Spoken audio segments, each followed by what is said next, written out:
Man's Opinion. Today I am reviewing the Sharon Playhouse production of Steel Magnolias, written by Robert Harling, directed by Jackson Gay, running through September 8th at the Playhouse at 49 Amelia Road, Route 343 in Sharon, Connecticut. Before you go visit Trudy's for a new due, come on over to my Patreon page where you can, for as little as $1 a month, support this show as well as my classic cinema podcast, Yesterday's Matinee. The latest episode, Top Gun, is currently available for patrons only. Also on Patreon are the occasional restaurant review and retro reviews of shows I have reviewed before I started this show. Recently, I posted my reviews to Ink and Hillary Clinton. I'm also now on Thread. My X profile still exists, but I'm not using it anymore as long as Elon Musk is in charge there. A link for my Patreon page, as well as my Facebook, Instagram, and Thread pages will be in the description. Sharon Playhouse has had a solid run this season, and though Steel Magnolias isn't their best show this season, it is still an overall delightful production, though there were some pacing issues which we will get to in a minute. If you're unfamiliar with the play or the film adaptation, Steel Magnolias is set in Truvy's Beauty Spot, a hair salon in, I'm going to screw this up, Crippen Parish, Louisiana, and follows the seemingly everyday lives of 6 women who support each other through life, love, and tragedy. Truvy, played by Cody, hires on Annelle, played by Emma Simon, a new resident in Crippen, who has separated from her husband. They tend to regulars, Shelby, played by Etta Grover, and her mother, Marinell, played by Marinell Crippen, and local gossips, Clairee, played by Cella, and Weezer, played by Liza Vann.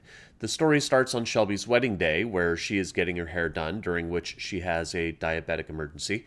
After the incident, she divulges that her doctor has told her that due to the severity of her diabetes, she should not have children. The story then jumps to various periods over the next few years as she actually does get pregnant, has a child, and the repercussion it has on her health. Most of the drama happens between Shelby and her mother as Marinell expresses concern for her daughter's welfare, which leads to the best scene of the show when the two have a private moment in Truvy's shop. Etta Grover and Marinell Crippen get to have a few great minutes where they just get to be on stage with each other and share what feels like a genuine heart-to-heart conversation. The staging of the scene is simple, and Jackson Gay gives the ladies room to breathe with their performances.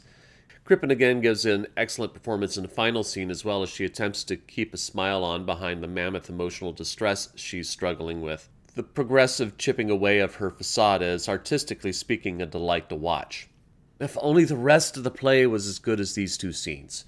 It's not that the cast is bad. They're actually quite good. The problem is that the play feels like it needed another few days of rehearsal, as the pacing was off. With the play being an ensemble piece, most of the ladies are on stage together at any given time, and it feels like they were a little slow in their reaction times. Not that their acting choices were bad or not there, but that they needed a half second to a second beat too long to get from one line to the next. When everybody was on stage, or almost everybody was on stage, everybody was doing it to some degree. Still, like I said, the cast was overall good, despite the pacing issues.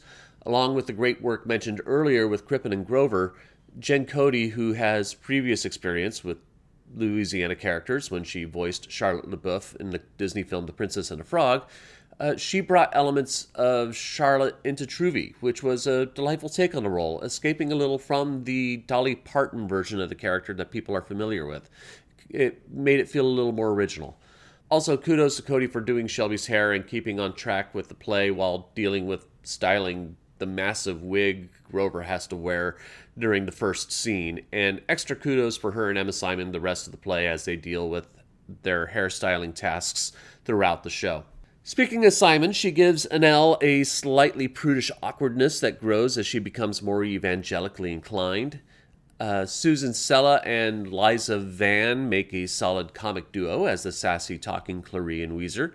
I just wish the timing on the line delivery was just a little faster. The play as written is funny, arguably too funny, as the humor sometimes sabotages the heavier moments of the play. But if the cast could pick up the pace a little more, there would have been a lot more laughs from the audience. I like most of the production design. I particularly like Christopher and Justin Swader's scenic design of Truvy's beauty shop, and I thought Graham Stone's sound design was good, especially how it was developed around Shelby's radio that plays in the shop, as it was very detailed and tempered.